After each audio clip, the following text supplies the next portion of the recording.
The scream tore through the quiet mountain air before dawn broke over the Sierra Nevada, and Dalton Quade was already halfway to the cabin door with his rifle in hand when he realized it came from inside the small structure he had been watching for 3 days now.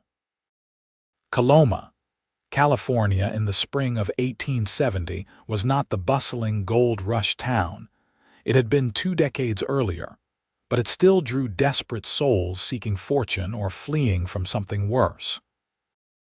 Dalton had come down from his trap line in the high country to trade pelts and restock supplies when he first noticed the young woman stumbling into town on foot, her dress torn, and her eyes holding the kind of haunted look he had seen in soldiers after the war. He had fought for the Union, spent years in the wilderness afterward trying to forget what he had seen, and he recognized that particular shade of trauma immediately. The woman had taken a room above the general store, and Dalton had gone about his business, but each morning when he passed through town, he heard the same thing: screams, crying. The worried whispers of the shopkeeper's wife saying the poor girl never seemed to sleep more than an hour without waking in terror. On the 3rd day, when he saw her walking through town in broad daylight looking like a ghost, her copper hair dull and her green eyes rimmed with shadows so deep they looked like bruises, something in his chest tightened in a way he had not felt in years. Dalton was a large man, standing well over 6 feet with shoulders broad enough to carry a full-grown elk across, muscles built from years of surviving in unforgiving wilderness.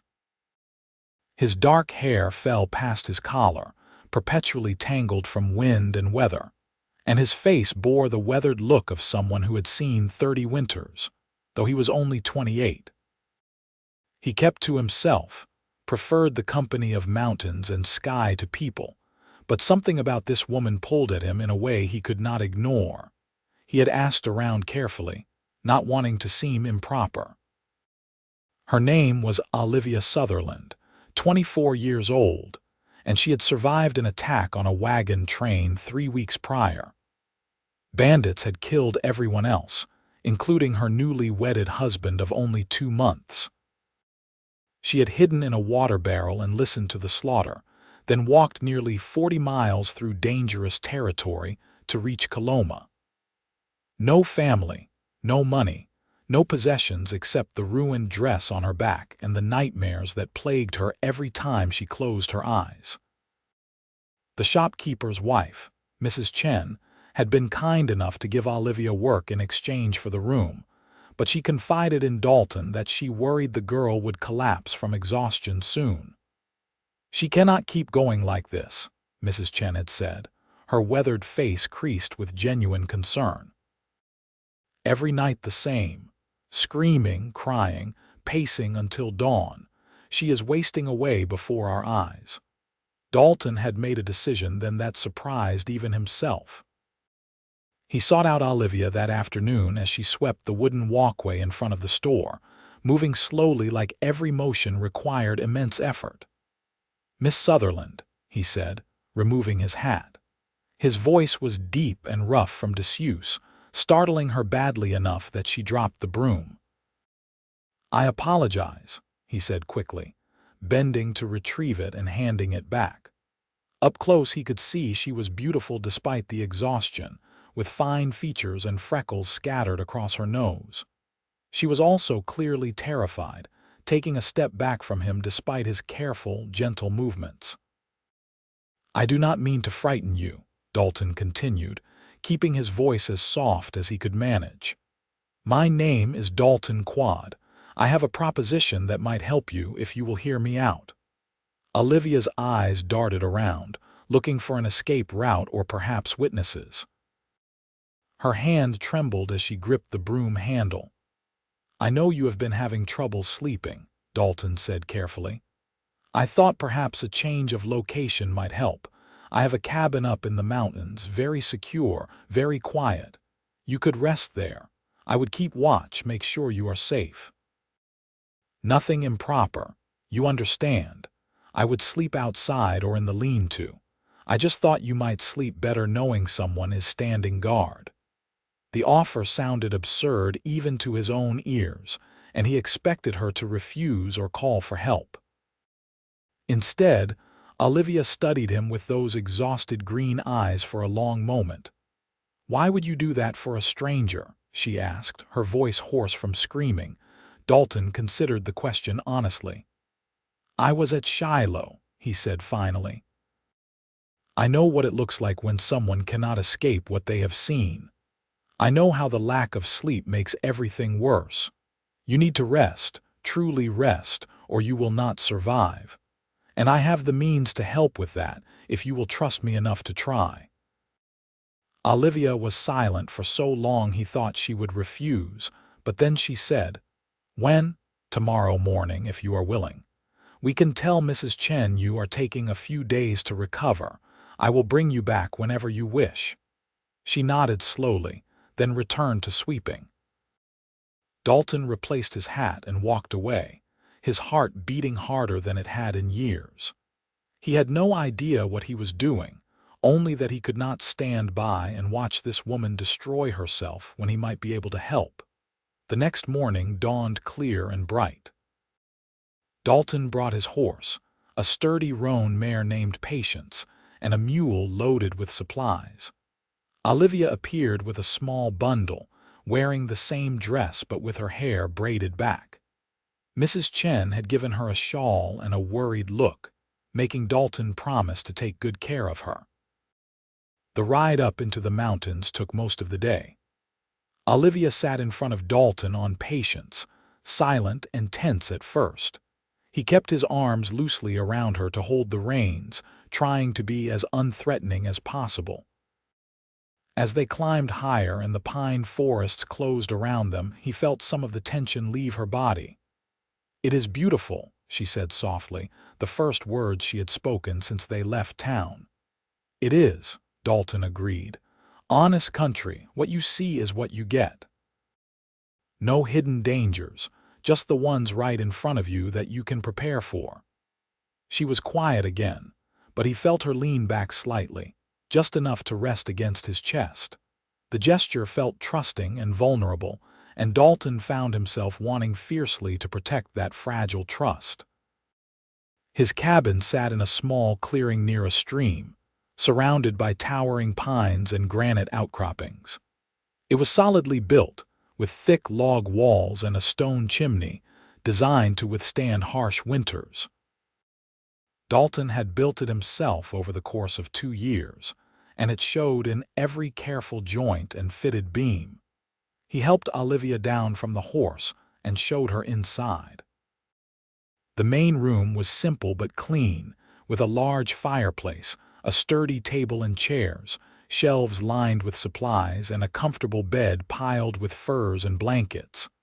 A smaller room off to the side served as storage. "You take the bed," Dalton said. "I will set up in the lean-to outside. There is food in the stores, water from the stream. You can rest easy knowing I will be watching." Olivia turned to look at him, really look at him for the first time. "You are serious about this?" "I am." "I do not even know you." "No," Dalton agreed. "But sometimes strangers can help in ways friends and family cannot. No expectations, no history, just one person trying to help another survive." Her eyes filled with tears, and for a moment he thought she might break down, but she blinked them back and nodded. "Thank you." That first evening, Dalton busied himself setting up his camp in the lean-to, a 3-sided shelter attached to the cabin that he used for storage and working on pelts. He laid out his bedroll and supplies, then set about making a simple dinner of beans and salt pork, with biscuits cooked in the Dutch oven. Olivia emerged from the cabin looking slightly less exhausted, her face washed and her hair rebraided. They ate together at the outdoor fire pit, the setting sun painting the sky in shades of orange and purple. Olivia ate slowly but steadily, more food than she had probably eaten in days based on her thin frame. "Tell me about the mountains," she said suddenly.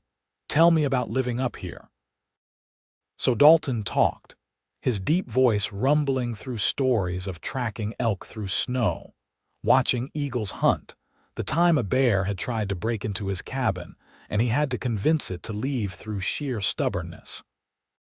He kept his stories light and peaceful, painting a picture of a world that was wild but not cruel, dangerous but beautiful.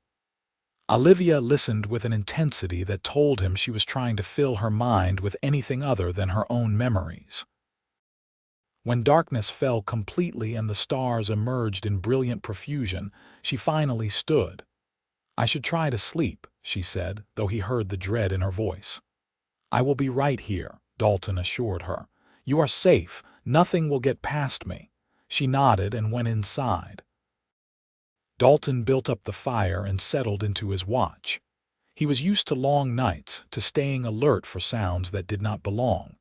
He heard when Olivia finally lay down, heard the ropes of the bed frame creak. Then silence. An hour passed, then two.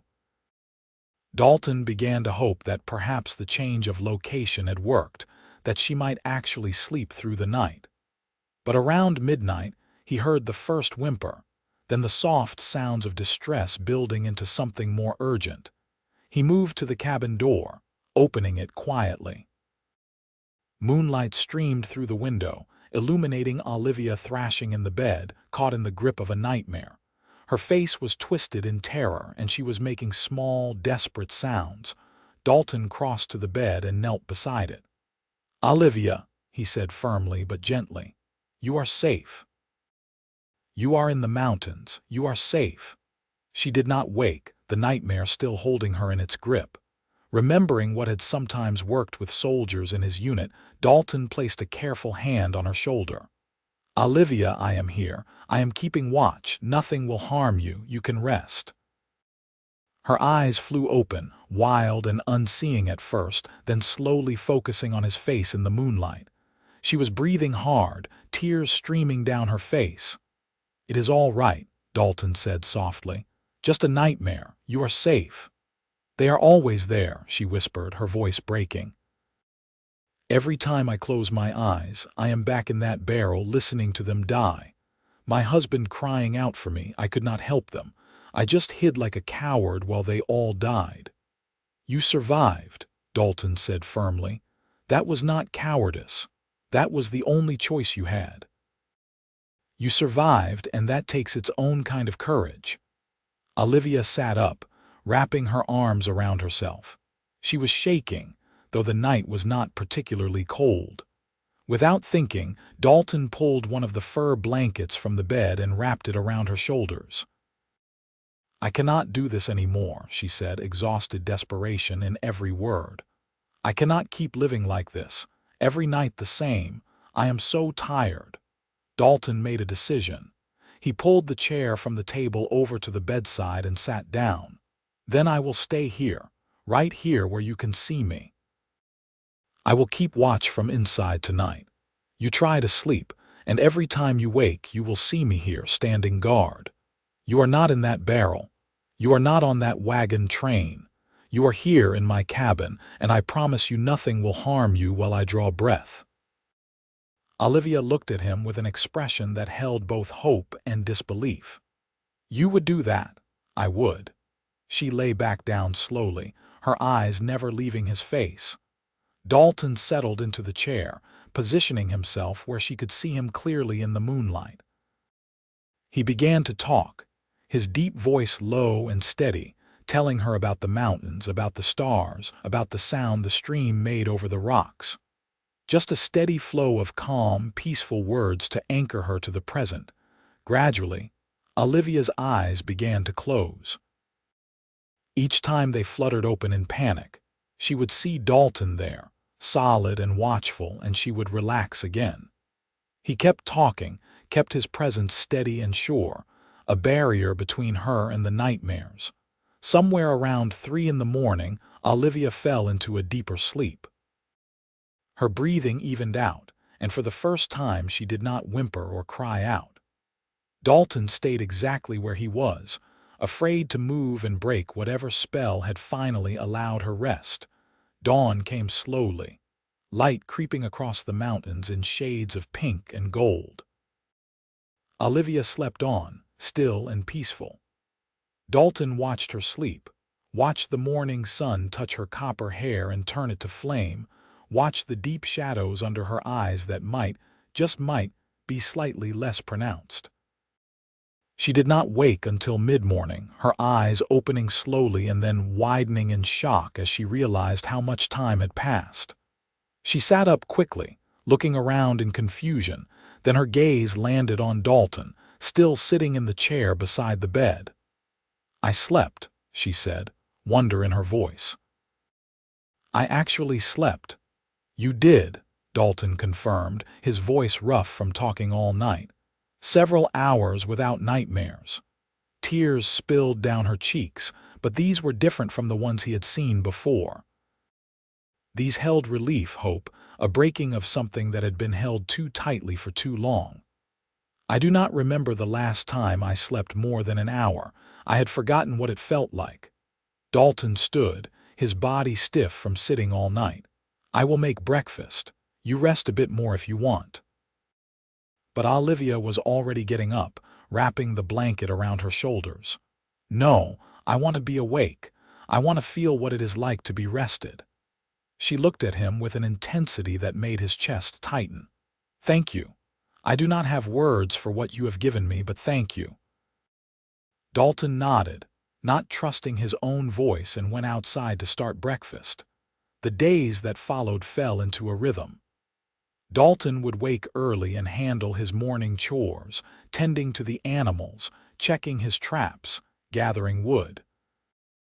Olivia would emerge from the cabin looking incrementally more rested each day, and they would share breakfast together. During the day, Dalton taught her about the mountains, showing her how to identify animal tracks, which plants were edible, how to read the weather in the sky. Olivia, in turn, brought a presence to the cabin that it had never had before. She cleaned and organized, cooked meals that were far better than his simple fare, and slowly began to talk about her life before the attack. She had been a schoolteacher in Missouri, married to a blacksmith named Thomas who had dreamed of starting a new life in California. They had joined a wagon train with high hopes and careful plans, never imagining it would end in blood and death. "He was a good man," she said one afternoon as they sat by the stream, watching the water flow over smooth stones. "Kind and gentle. He did not deserve what happened." "No one deserves that," Dalton agreed, "but it was not your fault. You know that, do you not?" Olivia was quiet for a long moment. "My head knows it. My heart is still learning to believe it." Each night, Dalton would keep his watch.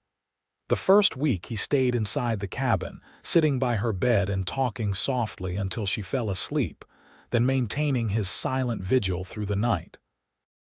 The nightmares came less frequently, and when they did, Olivia would wake to see him there and calm more quickly.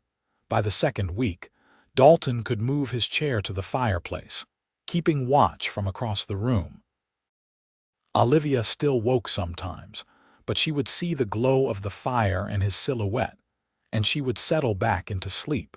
Something was growing between them during those days and nights, something neither of them had expected. Dalton found himself watching for her smile, for the way her eyes crinkled when she laughed at one of his stories. Olivia began to touch him more, casual brushes of her hand on his arm, standing close when they worked side by side preparing meals. One evening as they sat outside watching the sunset, Olivia turned to him with a question he had been expecting. "Why did you really do this?" she asked.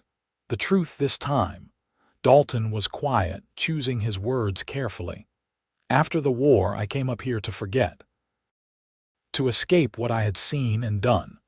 I thought isolation was the answer, that if I removed myself from the world, the memories would fade. But they do not really. They just sit with you in the silence, getting louder. When I saw you in town, when I recognized that same look in your eyes, I realized something. Maybe I cannot fix myself, but maybe I can help someone else. Maybe that is enough." "You do not give yourself enough credit," Olivia said softly. "You are one of the best men I have ever known, Dalton Quade. You took in a stranger, asked nothing in return, and gave me back something I thought I had lost forever. That is not the action of someone broken beyond repair." Her words struck something deep in Dalton's chest, a place he had thought sealed off forever.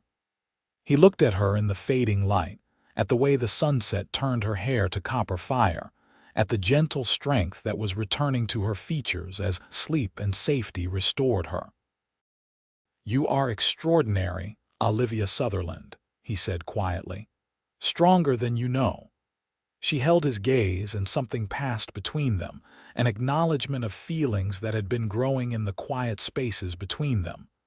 Dalton wanted to reach for her, to pull her close, but he held back. She had been through too much, needed time to heal. Whatever this was between them, it could wait, but Olivia apparently had other ideas.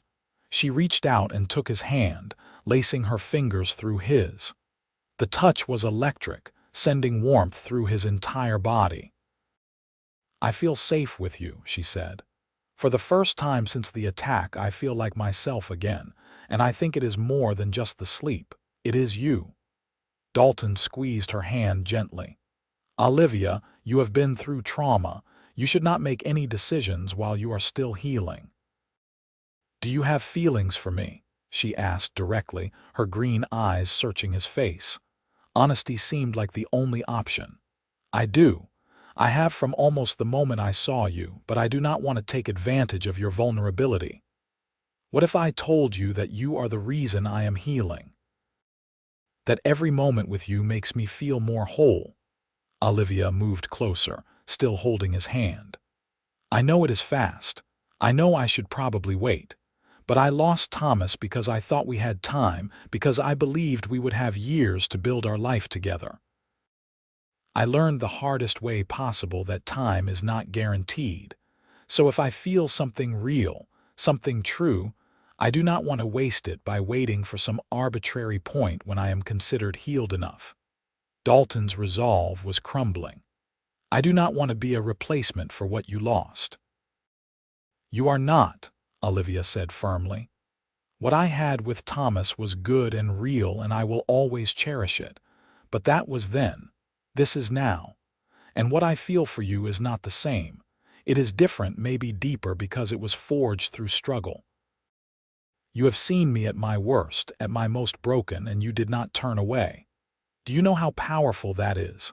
Dalton raised his free hand and cupped her face gently, his thumb brushing across her cheekbone.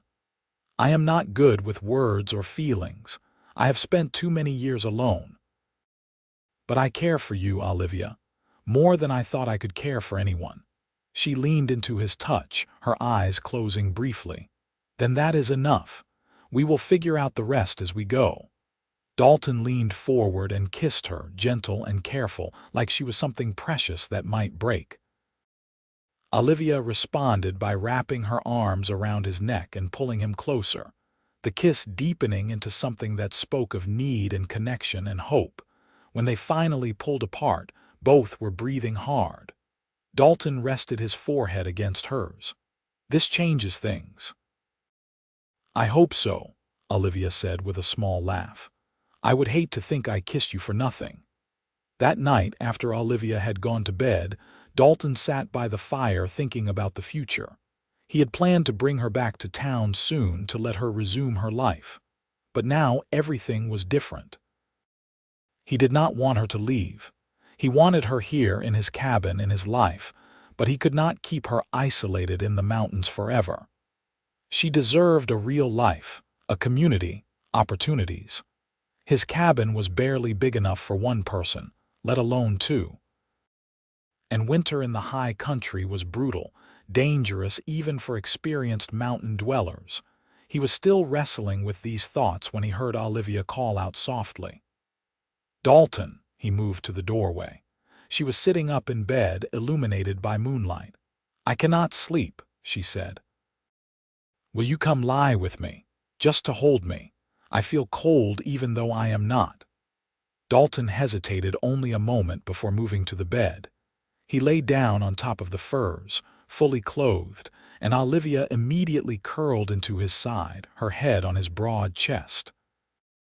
He wrapped his arms around her, feeling her relax against him. "Better?" he asked softly. "Much better," she murmured. "You are very warm." Dalton held her as she drifted off to sleep, her breathing evening out against his chest. The feeling of her in his arms was both thrilling and terrifying.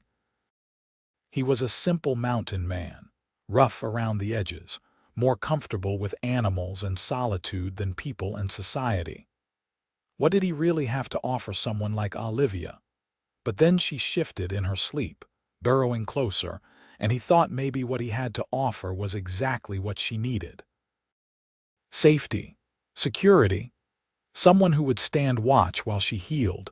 Morning found them still tangled together, and when Olivia woke she looked up at him with a smile that made his heart stutter in his chest. "I slept through the whole night," she said with wonder. "No nightmares at all."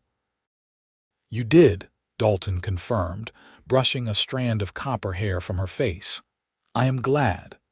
Olivia propped herself up on one elbow, looking down at him. "I want to stay here, Dalton, with you. I know it is probably crazy and impractical, but I do not want to go back to town. I want to stay in these mountains with you." "What about your life, your work?" Dalton asked, even as hope bloomed in his chest. "My life is where I make it," Olivia said. "I can teach myself to live up here, to survive and thrive like you do. And as for work, perhaps I could teach the children in Coloma, ride down every few days to hold lessons. Or perhaps we could think of something else entirely. The point is, I want to try. I want to build a life with you if you will have me." Dalton sat up, bringing her with him. "Olivia Sutherland, I would be honored to build a life with you. But you need to know what you are signing up for. Winters up here are harsh and isolating. The cabin is small and rough. The work is hard and never-ending. I cannot offer you luxury or society or any of the things most women want." "Most women did not live through what I did," Olivia replied. "Most women did not learn that the only things that truly matter are safety, love, and purpose. You offer me all three. That is more than enough." Dalton pulled her close and kissed her soundly, pouring all his feelings into the gesture. When they broke apart, he was grinning, an expression so rare it felt foreign on his face. "Then let us make a proper go of it," he said. "We will need to expand the cabin before winter. Add a real bedroom, maybe a small room you can use for teaching materials and books. We can go down to Coloma regularly, keep you connected to people. We will make it work." Over the following weeks, they fell into a new rhythm. Dalton began work on expanding the cabin, cutting and hauling logs with Olivia working alongside him as much as he would allow. She proved to be a quick learner, strong and determined despite her smaller frame. They talked as they worked, sharing stories and dreams, learning each other in the way that only comes from laboring toward a common goal. Olivia was true to her word about learning mountain life. Dalton taught her to hunt, to track, to skin and preserve game. She learned to identify edible plants, to predict weather patterns, to navigate by stars and landmarks. In turn, she taught him things he had forgotten or never known, reading to him from the few books he owned in the evenings, sharing knowledge of history and literature and ideas that expanded his world beyond survival. The nightmares continued to fade. Some nights, Olivia slept soundly without waking. Other nights she would wake briefly, reach for Dalton beside her, and settle back into sleep upon finding him there. He had become her anchor, her safe harbor, and the role felt more right than anything else in his life ever had. 6 weeks after Olivia first came to the cabin, they made the journey down to Coloma together. Mrs. Chen was delighted to see Olivia looking healthy and rested, and raised her eyebrows knowingly when she saw how Dalton and Olivia stood close together, how they moved in synchronization like two people becoming one unit. "I am glad to see you well, Mrs. Chen," said to Olivia, then looked at Dalton with approval. "And I am glad to see you have found someone who sees you for the good man you are." They purchased supplies and spoke with the town's minister about getting married. Reverend Martin was a practical man who had seen plenty of unusual situations in his years serving mining towns and settlements. "I can marry you next Sunday if that suits," he offered. "Nothing fancy, but legal and proper." Dalton looked at Olivia, who nodded with a smile. "Next Sunday," Dalton agreed. They spent the week preparing. Dalton hunted and brought down a young elk, providing meat enough for a feast. Olivia worked with Mrs. Chen to alter a dress into something suitable for a wedding. It was not the wedding either of them might have imagined, but it felt right, felt true. Sunday arrived with clear skies and warm sunshine. The wedding was held in the small church, with most of the town in attendance. Mining communities understood the value of celebrating the good moments when they came. Dalton wore his cleanest clothes and tried to tame his long hair into something presentable. Olivia wore a simple blue dress that brought out the green of her eyes, her copper hair crowned with wildflowers. As they stood before Reverend Martin and made their vows, Dalton felt something shift in his chest, like a door opening to let light into a dark room. Olivia's voice was strong and sure as she promised to love and honor him, and his own voice was steady as he made the same promises to her. When the Reverend pronounced them married and told Dalton he could kiss his bride, the whole church erupted in cheers and applause. The celebration afterward was simple but joyful, with music and dancing and more food than Dalton had seen in years. As evening approached and they prepared to ride back up to the cabin, Mrs. Chen pulled Olivia aside. Dalton could not hear what was said, but he saw Olivia nod and hug the older woman tightly. When Olivia returned to him, her eyes were bright with tears. "She said she was proud of me," Olivia explained. "For surviving, for healing, for choosing to live fully again. She said Thomas would be proud too." Dalton pulled his wife, close and held her. "She is right. You are remarkable, Olivia Quade." The ride back up the mountain was peaceful, both of them content with companionable silence. When they reached the cabin, Dalton swept Olivia into his arms and carried her across the threshold, earning a delighted laugh that echoed through the clearing. That night they came together as husband and wife, and it was tender and sweet and passionate all at once. Afterward, as they lay tangled in the furs, Olivia traced patterns on Dalton's broad chest. "I love you," she said quietly. "I should have said it before, but I am saying it now." "I love you, Dalton Quade." "I love you too," Dalton replied, the words feeling natural despite his lack of practice saying them. "More than I knew I could love anyone." Olivia fell asleep in his arms that night without a single nightmare, and Dalton held her and watched the moonlight paint silver patterns on the cabin walls and felt, for the first time since before the war, completely at peace. The summer passed in a blur of work and love and simple happiness. The cabin expansion was completed, giving them a proper bedroom and a small study where Olivia could prepare lessons. She had made arrangements to teach the children of Coloma twice a week, riding down the mountain on Patience while Dalton ran his trap lines. Life fell into a rhythm that felt both purposeful and peaceful. Dalton would rise early and handle the outdoor chores while Olivia prepared breakfast. They would work together through the morning, whether at maintaining the cabin, preserving food for winter, or improving their small homestead. Afternoons might find them fishing in the stream, exploring the mountains, or simply sitting together reading and talking. Olivia thrived in the mountain environment. Color returned fully to her cheeks, and strength built in her frame from the physical work. More importantly, the haunted look faded from her eyes, replaced by contentment and joy. The nightmares became rare, then almost non-existent, usually only appearing when she was particularly tired or if something triggered a memory.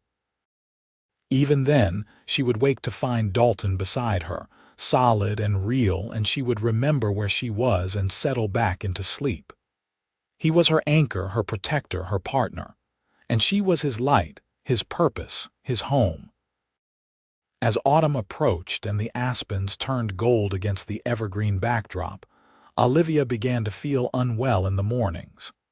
At first, she dismissed it as something she had eaten, but when it persisted for 2 weeks, understanding dawned. She waited until she was certain before telling Dalton. They were sitting by the fire after dinner, his arm around her shoulders, when she took his hand and placed it on her still flat stomach. "We are going to have a baby," she said softly, watching his face. Dalton's expression cycled through shock, disbelief, and then pure joy in the span of seconds.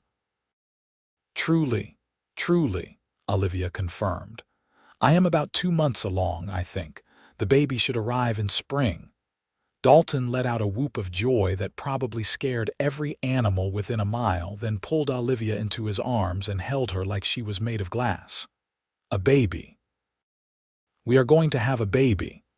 We need to prepare," Olivia said practically, though her eyes were dancing with happiness. "The cabin needs to be more secure for winter with a baby coming. We will need supplies, things for the child. And I should probably see the doctor in Coloma to make sure everything is well." "We will do all of it," Dalton promised. "Whatever you need, whatever the baby needs, I will make sure you are both safe and provided for." The coming of winter took on new urgency with a baby on the way. Dalton worked tirelessly to ensure the cabin was as secure and comfortable as possible, adding extra insulation, stockpiling firewood, and hunting to build up their stores of meat. Olivia sewed tiny clothes and blankets, her face glowing with happiness as she prepared for their child. They made several trips down to Coloma before the heavy snows came. The doctor, an older man named Dr. Phillips who had seen everything in his years in mining country, examined Olivia and pronounced her healthy and the pregnancy progressing normally. "You are strong," he told her. "Mountain living agrees with you. Just take care during the winter months. If anything seems wrong, you get down here immediately. Understood?" Olivia promised, and Dalton made sure they had a plan in place in case emergency travel became necessary during winter. The first heavy snow came in late November, blanketing the mountains in white silence. Dalton and Olivia settled into their winter routine, cozy in the cabin they had made into a true home. Dalton worked on various projects, maintaining gear and preparing for spring trap lines, while Olivia sewed and read and prepared lessons for when she could return to teaching. The isolation that had once been Dalton's preference now felt different with Olivia there. Instead of oppressive silence, the cabin was filled with her presence, her voice, her laughter. They talked for hours, sharing every detail of their lives before they met, their hopes and fears for the future, their dreams for their growing family. Christmas came and they celebrated simply but joyfully. Dalton had carved a cradle from pine wood, sanding it smooth and lining it with soft furs. Olivia cried when she saw it, overwhelmed by the care and love evident in every detail. "It is perfect," she said, running her hands over the smooth wood. "Our baby is so lucky to have you as a father." Dalton pulled her close, resting his hand on her growing belly. "I am the lucky one. I never thought I would have this, a family, a home that felt like more than just shelter." "You gave me that, Olivia." Winter deepened, and Olivia's belly grew. She remained healthy and strong, though toward the end she tired more easily. Dalton took over all the heavy work, insisting she rest and save her strength. The baby was active, and Dalton loved feeling the small kicks and movements under his hand when he held her at night. They talked about names endlessly. Dalton favored strong, simple names. Olivia wanted something meaningful. Eventually, they agreed on possibilities for both boys and girls, deciding they would make the final choice when they met their child. Spring came late that year, with snow lingering well into April. Olivia's time was approaching, and Dalton was getting nervous. The trail down to Coloma was still partially blocked, though passable in an emergency. "I am fine," Olivia assured him for the 100th time. "Women have been having babies in isolated places forever. Dr. Phillips said everything looks normal. We will manage." But Dalton was taking no chances.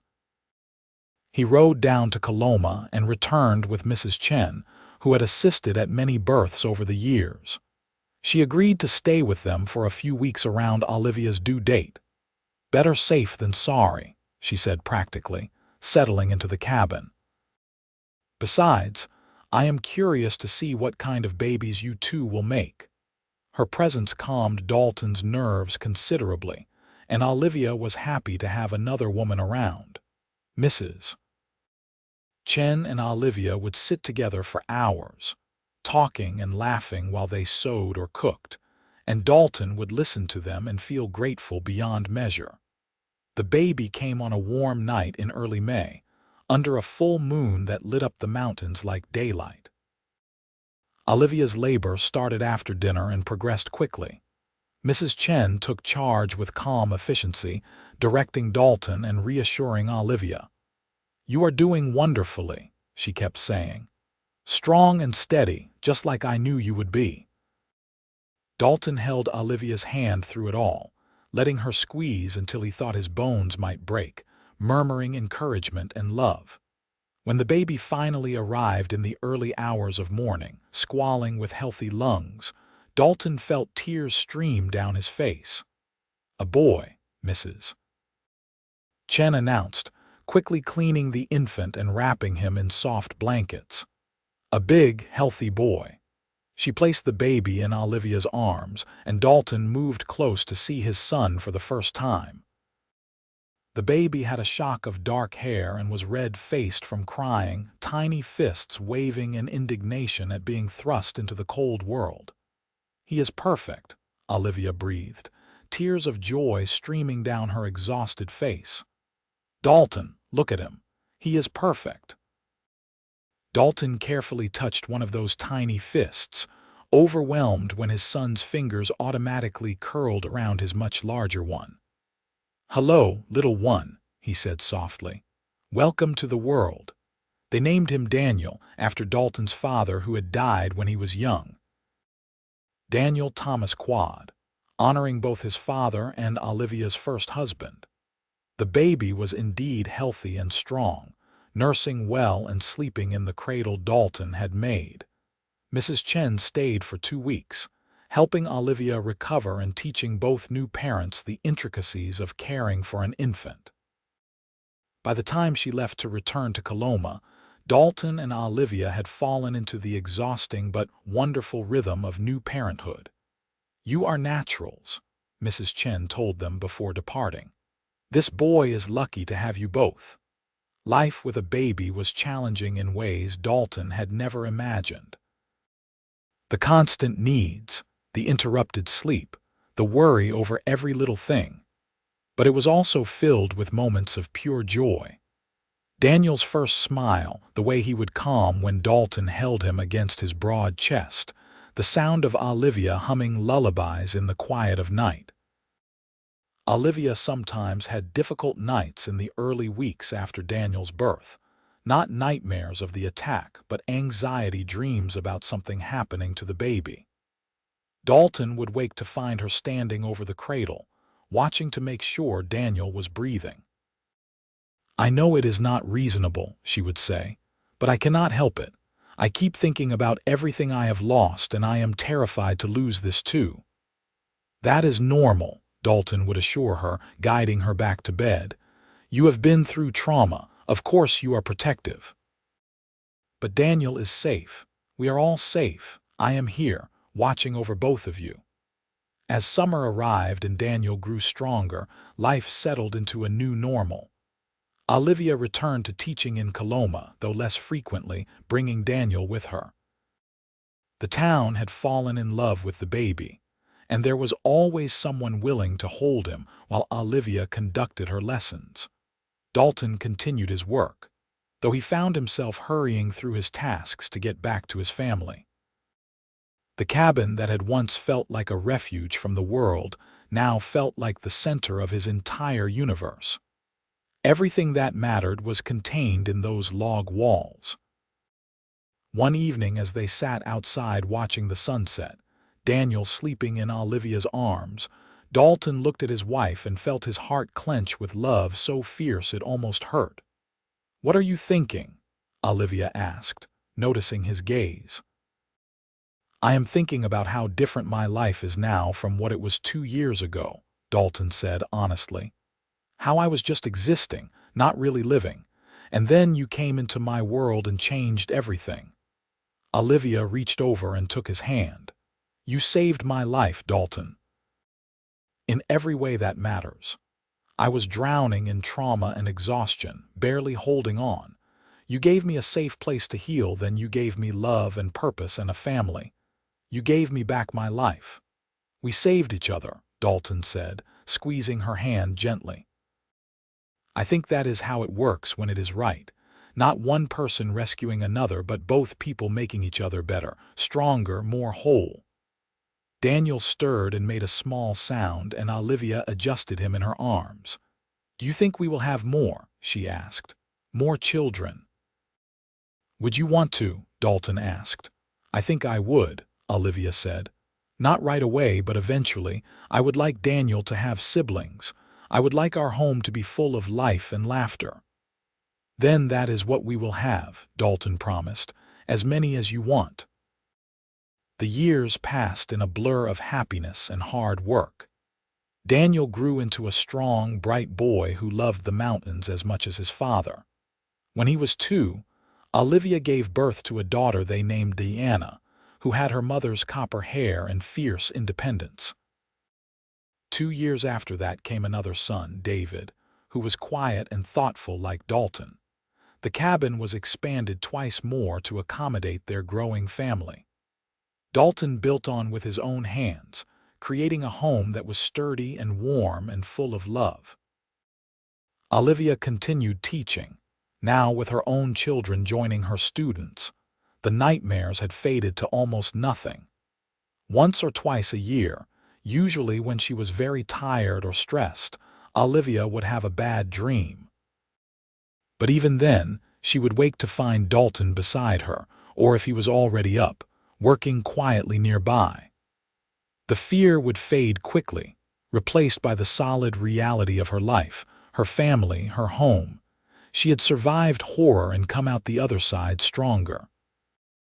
She had found love in an unexpected place, with an unexpected man, and built a life that was far richer than anything she had imagined in her youth. Dalton, too, had been transformed.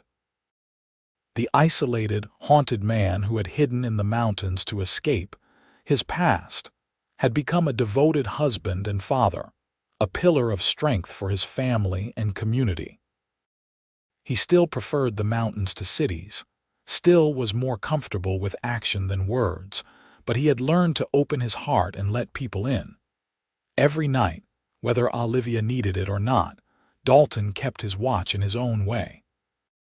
A last check on the children before bed, an arm around his wife as she slept, an awareness even in sleep of his family and their safety. It was no longer born of necessity but of love, a quiet promise renewed every night that he would always be there, always standing guard over the people who made his life meaningful. On their 10th wedding anniversary, they made the journey down to Coloma for a celebration. The town had grown over the years, and many of the people who had witnessed their unlikely beginning were still there. Mrs.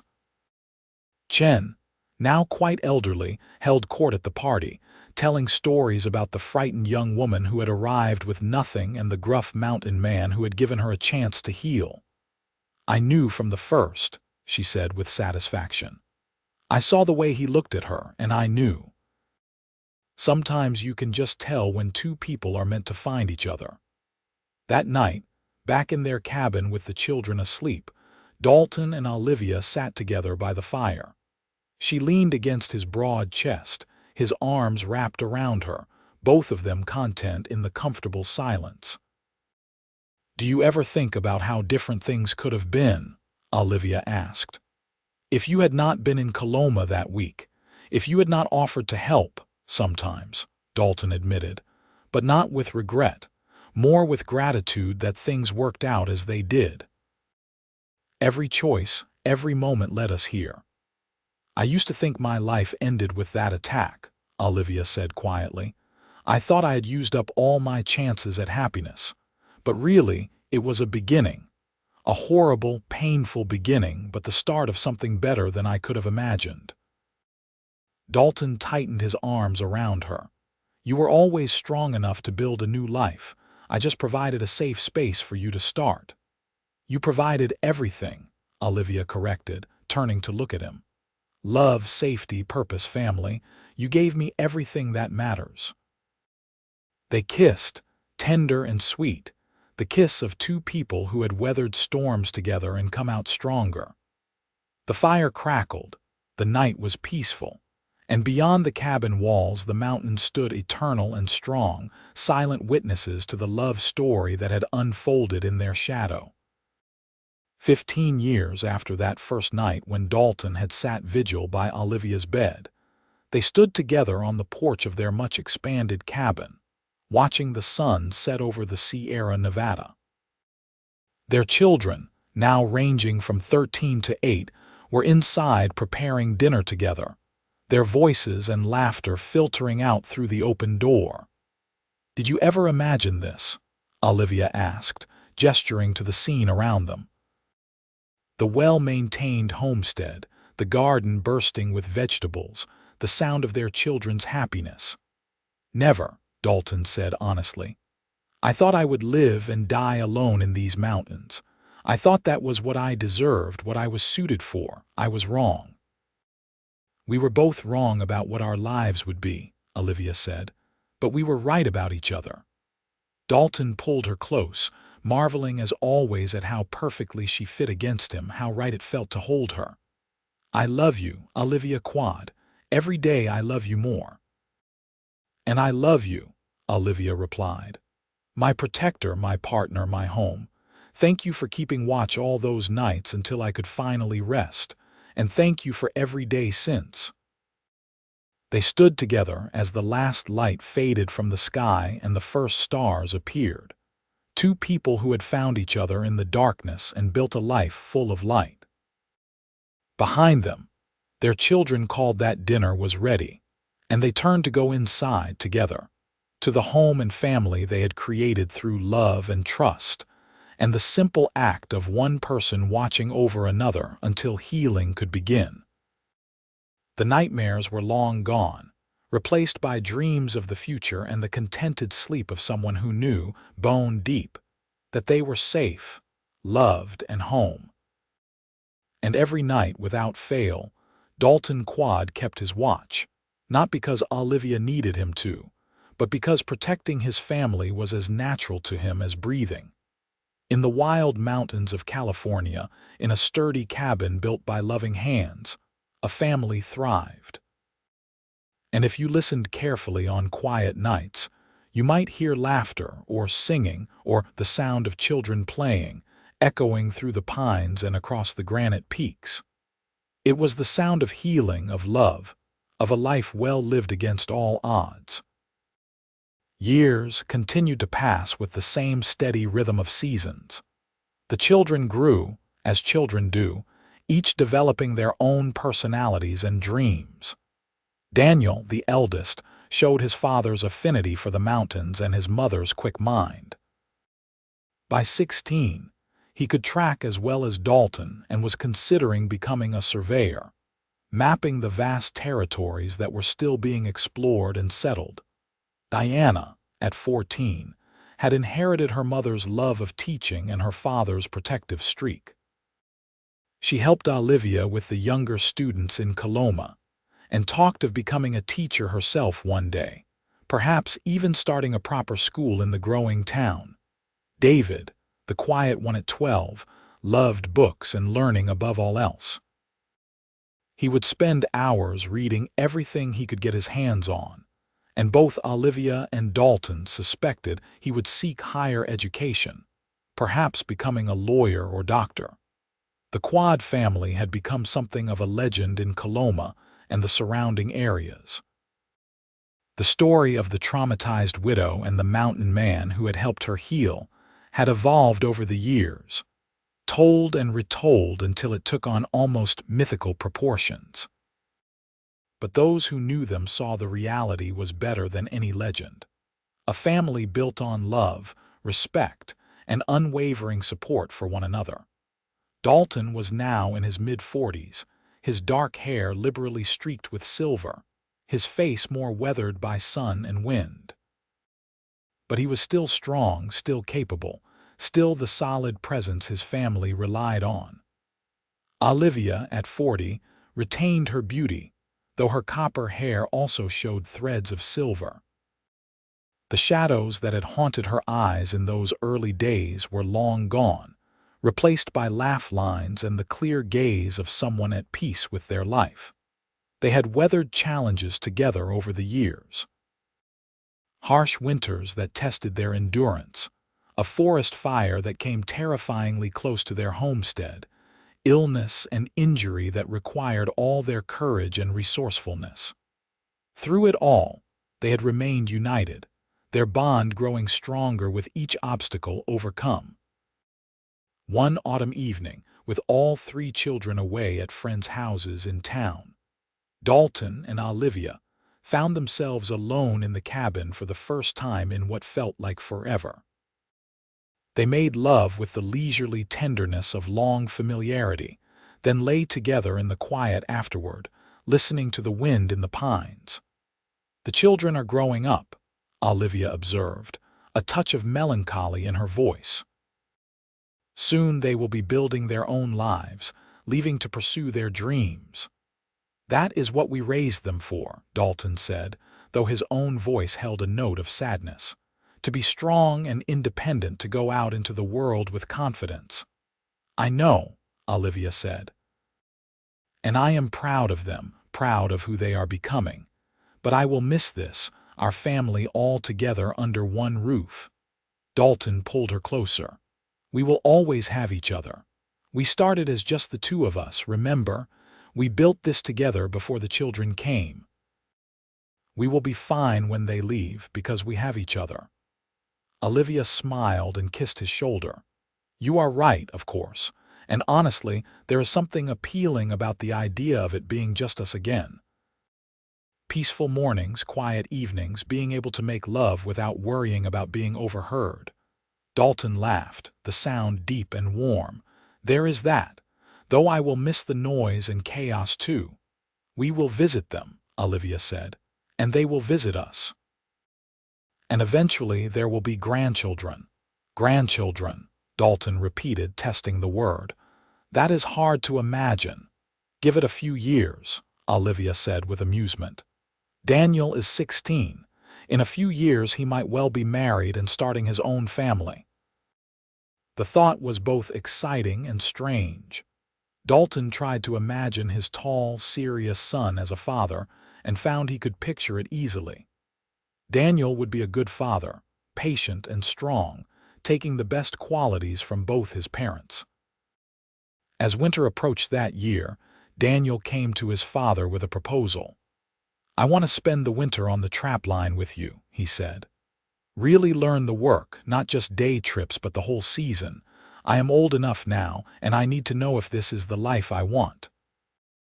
Dalton looked at his son, seeing not the boy he had been but the man he was becoming. Taller than Dalton now, though not quite as broad, with the same dark hair and serious eyes.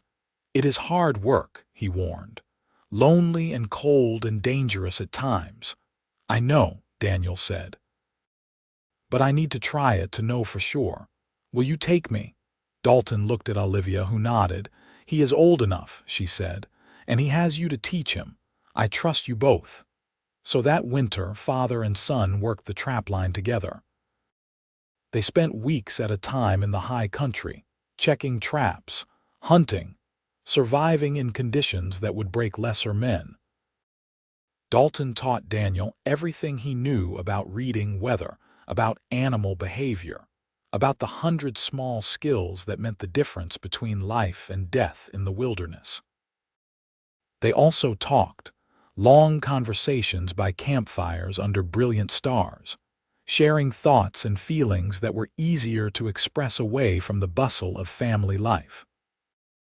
Dalton told his son about the war, about the darkness he had carried, about how meeting Olivia had saved him in ways beyond the obvious. "Your mother was so broken when I first saw her," Dalton said one night, staring into the flames. "But underneath, the trauma was this incredible strength. She just needed someone to give her a safe space to heal. That is what I could offer her, and in doing so, she healed me too." Daniel listened intently. "Is that how love works? Each person healing the other?" "Sometimes," Dalton said. "Love takes many forms. But the best kind, I think, is when two people make each other better, stronger, more complete, not because either is lacking, but because together they are greater than they are apart." "I want that someday," Daniel said quietly. "What you and Ma have." "You will find it," Dalton assured him. "Be patient, be open, be the kind of man worthy of that kind of love, and it will come." When spring came and they returned to the cabin, Daniel had made his decision. "I want to be a surveyor," he told his parents. "I love the mountains, love being out in the wilderness. But I also want to contribute something, to help map and open up new territories for settlement.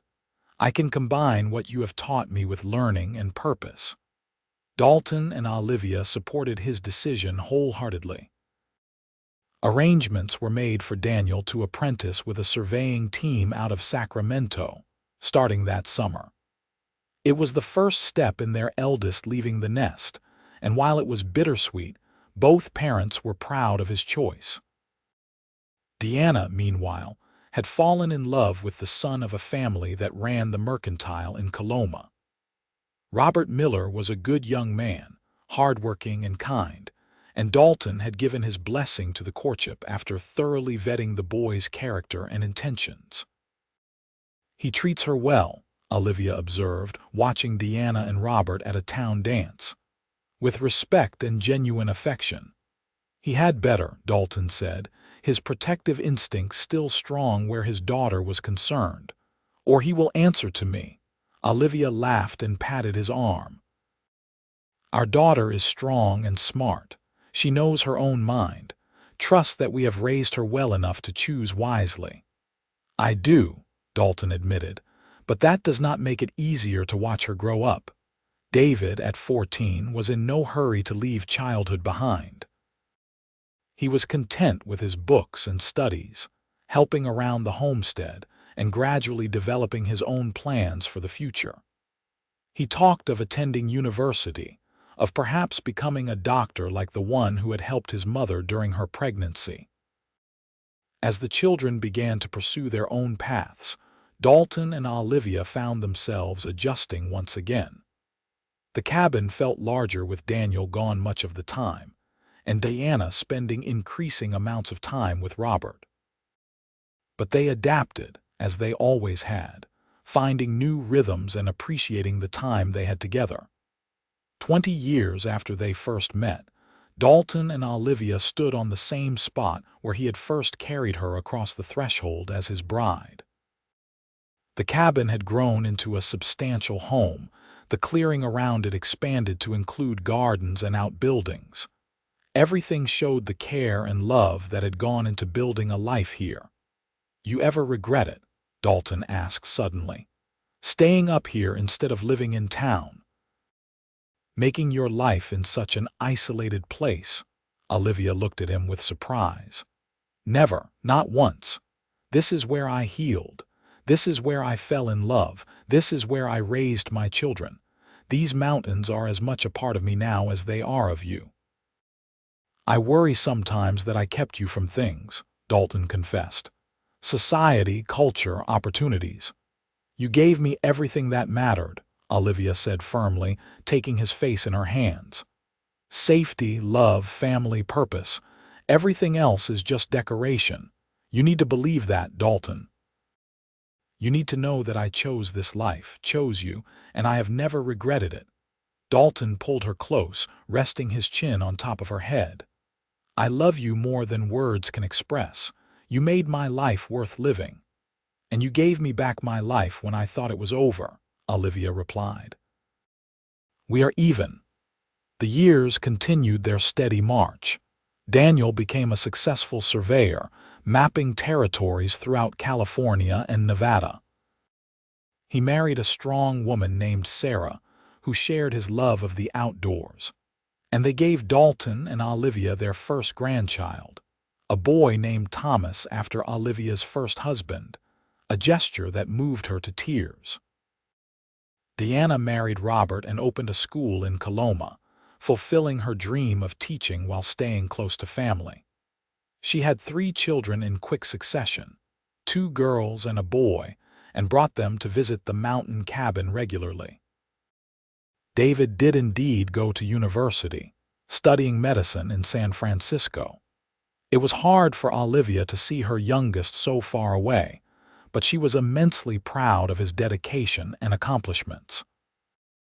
He wrote long letters home, filled with details of his studies and city life, and visited whenever he could. Dalton and Olivia aged gracefully, their bodies showing the wear of hard work but their spirits remaining strong.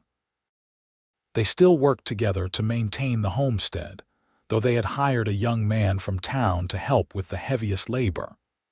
Their days were peaceful, filled with small pleasures and the satisfaction of a life well lived. Olivia rarely thought about those dark days after the attack anymore.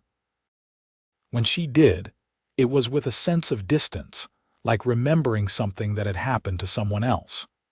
The nightmares were decades gone, replaced by dreams of her children and grandchildren, of the life she had built. But she never forgot what Dalton had done for her. How he had offered safety to a stranger, had kept watch through those long nights until she could finally rest, had given her the time and space to heal before offering his heart. That generosity of spirit, that fundamental goodness, was why she loved him. Not because he was strong or capable or any of the other obvious qualities, but because he had seen someone in need and helped without expectation of reward. On their 30th anniversary, the entire family gathered at the mountain cabin for a celebration. All 3 children with their spouses, 5 grandchildren ranging from infancy to 10 years old, Mrs. Chen's granddaughter who had become a close family friend, and various neighbors from Coloma. The clearing was filled with people and laughter, food and music, love and joy. Dalton, now in his late 50s with more silver than dark in his hair, looked around at the gathered crowd and felt overwhelming gratitude. This, all of this, had come from one decision to help a suffering stranger. His entire life, his family, his happiness, had grown from that seed of simple human kindness. Olivia, her copper hair now streaked with white, stood beside him with their youngest grandchild in her arms. "What are you thinking?" she asked, the same question she had asked him hundreds of times over the years. "I am thinking about how blessed I am," Dalton said honestly. "How one choice changed everything. How you changed everything."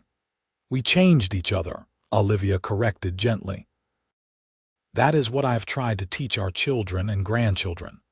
That the right person does not complete you, but they make you want to be your best self. They challenge you and support you and love you through everything. That is what we have, and that is what I wish for all of them."